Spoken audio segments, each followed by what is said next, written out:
being able to watch whatever I like off the internet is a novel experience for me, you know, which is we're going to get onto in a sec when we talk about Drive to Survive, because I don't have Netflix. I have never seen Drive to Survive. And apparently it's coming, really. Really? And apparently seasons 1 and 2 are David? coming out on Sky soon. So I think part of the problem is I've watched the racing. I've seen the season. I've seen I know what happens. So why would I watch Drive to Survive? I think it gives you a different perspective because you do get a couple of things that were the behind the scenes. I found that with Drive to Survive, you'll see, like, I think season 1 was focused quite a lot on Daniel Ricciardo and his move from Red Bull to Renault at the time, and like whether he would go with Renault, whether he would go with McLaren. So there were certain things that you'd see from behind the scenes, and it was kind of more of a documentary, really. I kind of liked the aspect that we were taking a sport that, you know, commonly sports don't get turned into things like this. You just watch the sport, but actually being turned into kind of like almost like a film, like it was a series, it was a documentary on the biggest not streaming, I guess it is, platform in the world. It's Netflix. Netflix is massive, so they must have seen the potential, and it's all coming down from Liberty Media, and I can't praise them enough for what they've done with the sport. To think, they took over, what was it, 2017-18 that they took over. To think in that short amount of time that they've turned things around like that is just absolutely incredible. But yeah, I think Drive to Survive, you get a different perspective, and I would urge you to watch it, David. I hope you do. But for the first and second series, I didn't have Netflix either, because I was never somebody that could focus for that long. So I'd always ask, when it came out, I really wanted to watch it, so I made sure that I logged into my friend's Netflix so I could watch it.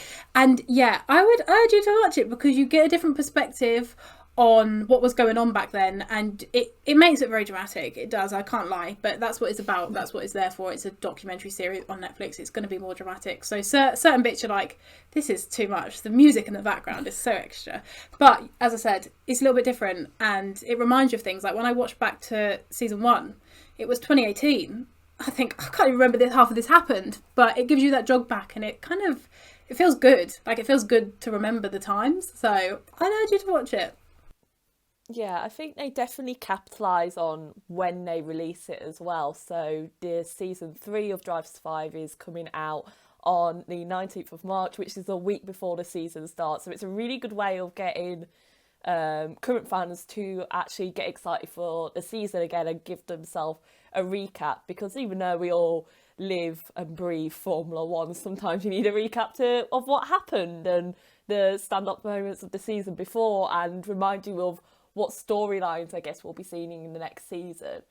Drive to Survive, it did give me a different perspective of Formula One. Before I watched Drive to Survive, my partner always tried to get me to watch Formula One, and I did the typical, no, it's just cars going around in circles quite fast, and that's boring to me. But Drive to Survive, when I started watching it with my partner, I got more involved with it because I actually saw the people behind the cars and actually what they were for and their storyline to it. And I obviously stayed watching Formula One for the racing, because in the season you don't see these behind the scenes as much, but it served as that initial pathway for me to enjoy the sport and actually be able to build on my knowledge as I got to know more. Every single day I learn more about Formula One, and I'm the one asking stupid questions.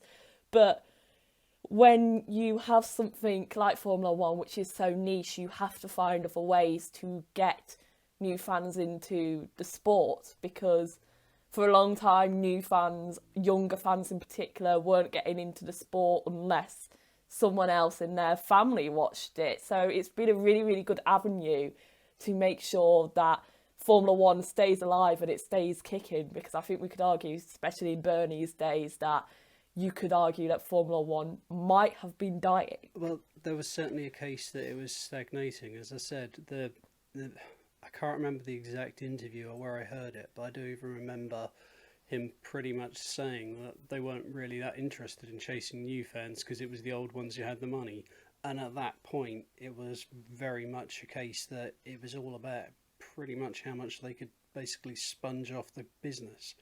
you know, it was short-term win, long-term whatever, because they weren't thinking about that.